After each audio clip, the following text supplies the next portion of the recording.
Hammaga assalomu alaykum. O'tgan safargi videoda klientlarni qanday odamlarni uyiga chaqirib, qanday qilish haqida hozirgi gapirdim. Bugun ham shunga o'xshash temacha bo'ldi. Aytmoqchimanki, har bitta o'sha klientga o'sha qurilish qilayotgan yoki bir nima o'xshatib turadigan odamga har doim arzonini aytgan odam yaxshi ko'rinaganda, sifatsiz bo'lsa ham arzon aytsa, короче, u odam zo'r bo'layotganda har doim.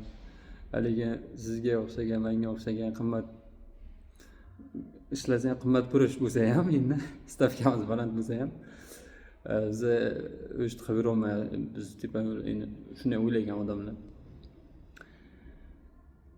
Tushunarsiz holatda men elektromontaj haqida ozroq to'xtaladigan bo'lsam, elektromontajda ekonom qilish kerak emas deb o'ylayman. Men o'zim bitta hovliga borsam, u hovlida men kerak-keraksiz narsalarni taklif qilmayman. Men shunday ideya beraman, chiroyli ideya bo'ladi-da. Misol uchun har bitta xonada ikkita o'sha 90 santimetrda o'rinli rezitka, bitta televizor uchun rezitka, televizor uchun o'sha internet rezitkasi yoki TV rezitkasi, hop, konditsioner uchun rezitka va включателlar bo'ladi. Men planim shu. Mana misol uchun 4 ta, 7 ta, 8 ta, 6 ta, 7 ta, 8 ta tochka chiqishi mumkin har bitta xonada. Undan ziyod narsa kerak emas. Men shunday o'ylayman, bitta xonaga, misol yotayotgan, yashayotgan xona uchun boshqa hech narsa kerak emas. Endi kuxnya bo'lsa, ush boshqa tema. Kuxnyada har bitta o'sha xolodilnik bo'ladi, o'sha naborniyda turadigan rezitkalar bo'ladi.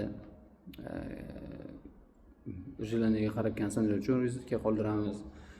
Boiler uchun bo'ladi, vechka, gaz.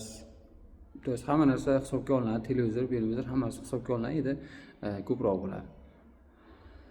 O'shanga mana shunaqa ideyalarni shunaqa odamlarga aytganda, odamlar menga nima kerak buncha narsa deydi.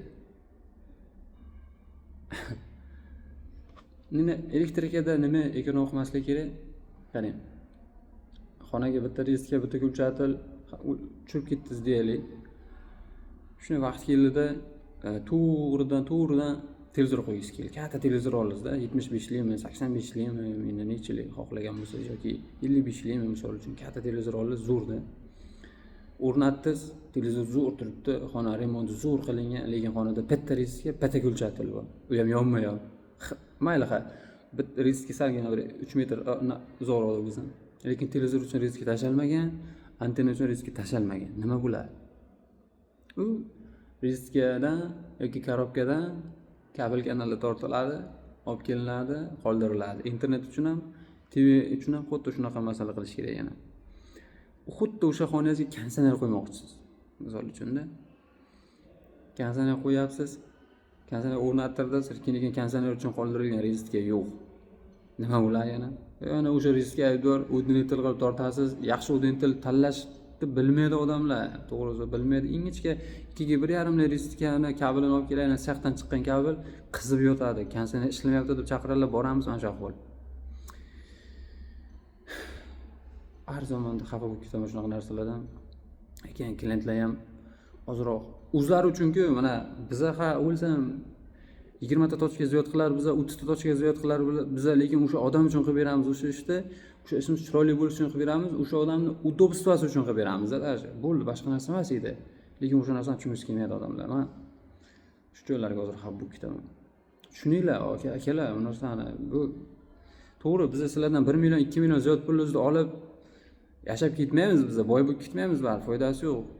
Tushunyapsizmi? Biz o'sha narsani sizga udobstvo bo'lish uchun qilib ko'rib yurganligimiz uchun aytamiz o'sha ishda. Sizga yaxshi bo'lsin deb aytamiz har doim. Gapirsa gap ko'p, bilasizlar-ku, bunaqa odamlar haqida. Xullas shu do'stlarim, sog' bo'linglar, salomat bo'linglar. Shu joygacha kuzatganlar sizlarga katta rahmat. Jonlar sog' bo'lsin, salomat bo'linglar. Bo'pti.